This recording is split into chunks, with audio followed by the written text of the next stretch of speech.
Good afternoon. Thank you for joining us. We're standing beside the 3rd Street Pump Station, which is right here. And this is an important part because the work going on behind us is actually because of this pump station being here. In these neighborhoods, when we have heavy rains, combined sewage, that's sewage that takes what we have out of our house, whether we flush or are doing laundry, combines with stormwater, and it flows on those rain events into this river. This is the 2nd biggest outfall that we have in the city. So this project behind us is a consolidation sewer. It's going to take that flow and reduce it by well over 90% and then take it across the river. You may remember that we were putting the pipe under the river. This is going to connect to that and then drop it to our Deep Rock Tunnel. This is just one of the many projects that we have going on throughout the city. We're certainly committed to water pipes and improving our aging water infrastructure, as well as improving the drainage issues that we have throughout the community. Mayor Tom Henry has been committed and certainly understands that infrastructure underground is critical to a city and to its future. And I'm going to have him now join us. Mayor?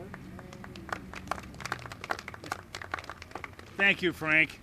There's no question that a real hidden jewel in the city of Fort Wayne is our City Utilities Division. The water, the sewer, the stormwater services that we provide in Fort Wayne are second to none. That's what really makes our city special. The sad thing is most of it's underground. You never see it. You know, it's not like new streets and new sidewalks and new curbs. This jewel of a city, no one ever sees. But the fact that we have some of the greatest water in the country, obviously a great stormwater system and a great sewer system, makes this city a real attractive area for economic development. We were just talking about it beforehand, how much activity is going on in our city. Well, unquestionably, a major part of that are the services that we can provide that are underground in our community. So Kumar Menon and his entire division need to be thanked every day for the services that we get. The work that's going on now is just another example of how the momentum in our community keeps moving our city forward. And that's what we want to do. We're in a very competitive environment right now, and it's services like these that sometimes puts us ahead of the others. So again, I want to thank Kumar and I want to thank his entire division for making our city what it is. Thank you. Thank you, Mayor. So certainly when we do construction and when we make these improvements, they do help our neighborhoods, and that is certainly why we do that, but they also help businesses and they help economic growth. And Kumar Menon, who is the Director of City Utilities, certainly has his eye on that and has been working with businesses throughout the community. Kumar? Good afternoon, and thanks again for coming out on a beautiful afternoon here. Proud to be here with my team, with the mayor, and with members of the Utility Advisory Group that has been a part of our journey for the last 20 plus years. We're lucky to have a group like this from the community that has been a beacon of direction for us, a group that has supported us, a group that has guided us to getting us to where we are today. On the average, over the last 12 years, City Utilities, with support from the community and from council and the mayor's office, has invested over $100 million a year into our underground infrastructure. Not glamorous, not fancy, but it's necessary. So for us, it's been always about the 3 E's. We are all here to work on the environment. We're here to work on education. We're here to work on economic development. Our environment is the core focus of what the utilities does. Education is what we want to do with the community, for the community, as well as for our middle school and college students, etc., to be part of our programs going forward and building that workforce development. And economic development is what it all leads to. Our riverfront development is a great example of what good investments in utility and cleaning up the river can do for our community. And I cannot thank the community and council and the mayor for supporting us all these years, as well as the Utility Advisory Group. Wonderful group of people to have, and we appreciate it. Thank you.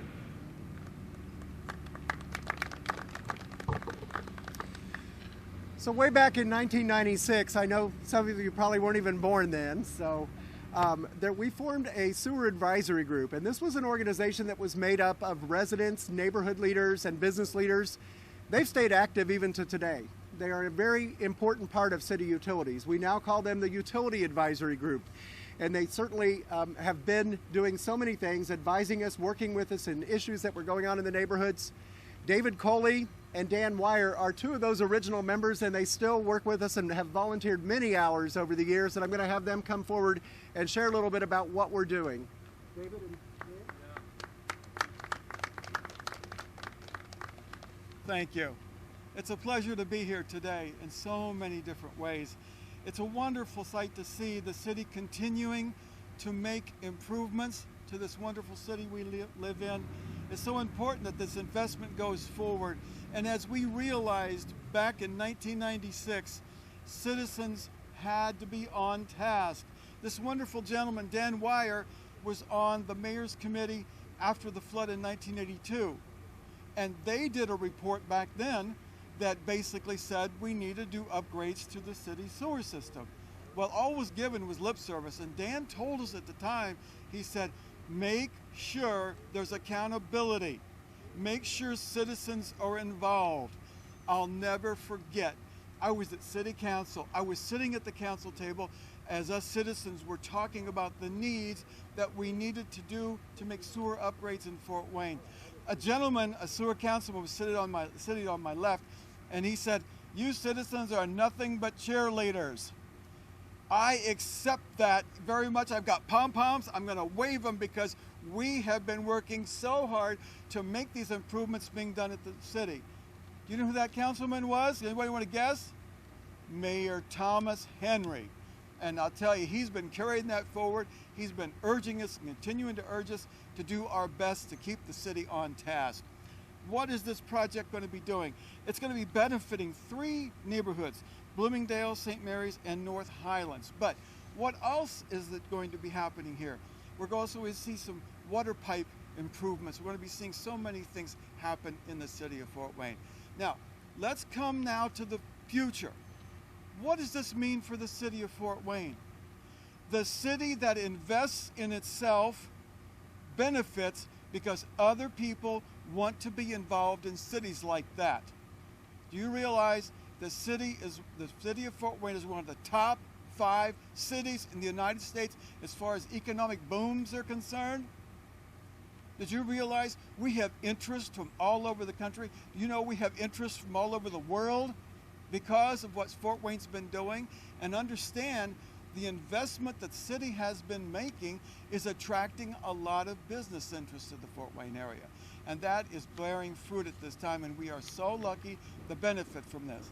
Now, I can only take a little bit of part of this, and Dan can too, but I can tell you going forward, seeing this investment continue, 1996 till now, the city continues to make these upgrades. They didn't just give lip service, they didn't just do a few and go on. Yes, there's a consent decree. We all are very aware of that. The federal government stepped up toward us and made us do this. But before that, we did as much as we could to benefit the city of Fort Wayne up until that point of the consent decree. And the beautiful thing was the EPA accepted everything we did to improve the sewer system in Fort Wayne. Now, one of those was taken aside and said, no, it's not a part of your program. Believe it or not, the EPA said we're in good stead with them. So, and we've been so ever since. So thank goodness for the citizens. Thank goodness for council people. Thank goodness for Mayor Helmke. He's still our cheerleader, and I'm still a cheerleader too. Thank you very much.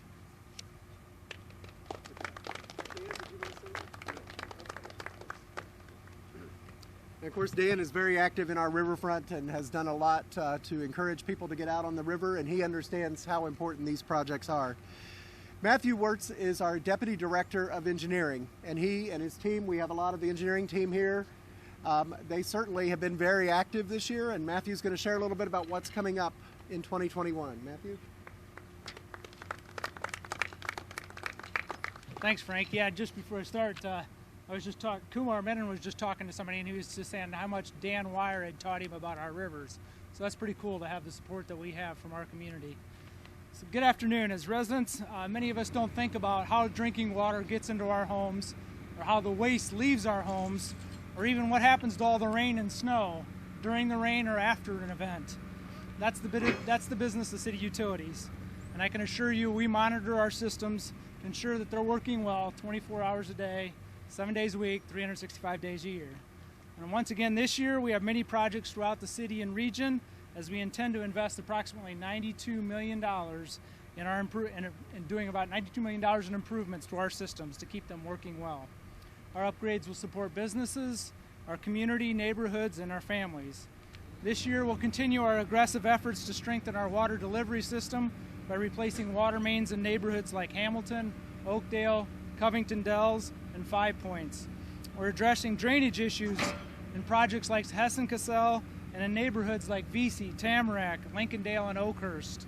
And as you've heard, the project behind us is part of our wastewater system consent decree to reduce overflows to our rivers. Mama Joe, our tunnel boring machine, is well less than a mile from completing her 5-mile journey.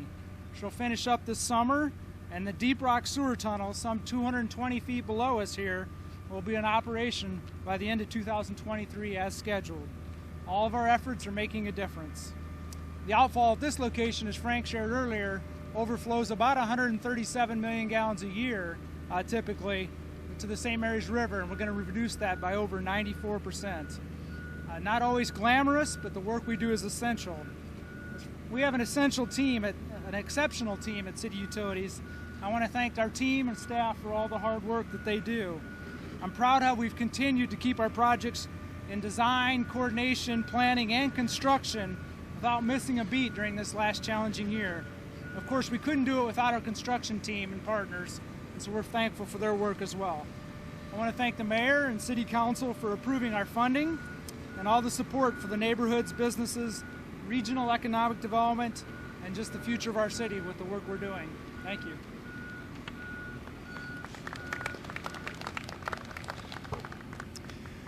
I would like to recognize a few people who are here today. Bob Shoemaker, who is the president of this neighborhood, Bloomingdale. Bob, right here.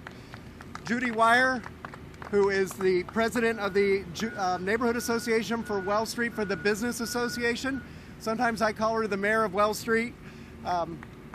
Thank you, Julie.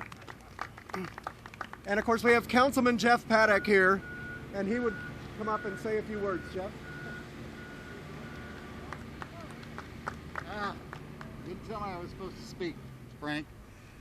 But anyway, thank you so much. You know, this is such an important, I think, day for all of us when we are showing how much we're investing in our infrastructure. And we couldn't hear all the speakers back there with all the noise, and I'm sure others who have said this, but the things that you see out there with the sidewalks and streets and curbs and so on are visible and important, but this underground infrastructure and what we're doing as a community to continue to clean up our rivers and divert our waste and treat it properly is an investment that a lot of folks can't see, but something that is important for our future. You know, 100 years from now, folks will thank leaders like Tom Henry and our city utilities folks and others for working so diligently to put the package together to make sure we're making these investments for clean water and a healthier environment. So it's an honor for me to be a part of that as a city council member, and I thank all the outstanding volunteers and individuals who've spoken before me, who've helped put this together as well. And thank you all for being here. So again, we have a number of people here that could answer any of your questions. We've got water engineers, we've got stormwater engineers, sanitary engineers. Mike Keister is here, who heads up construction. It's pretty amazing how they can keep everything straight with the number of projects they have going on. And so I want to thank them. Anybody would be available to help explain what's going on here after the news conference, and thank you for joining us today.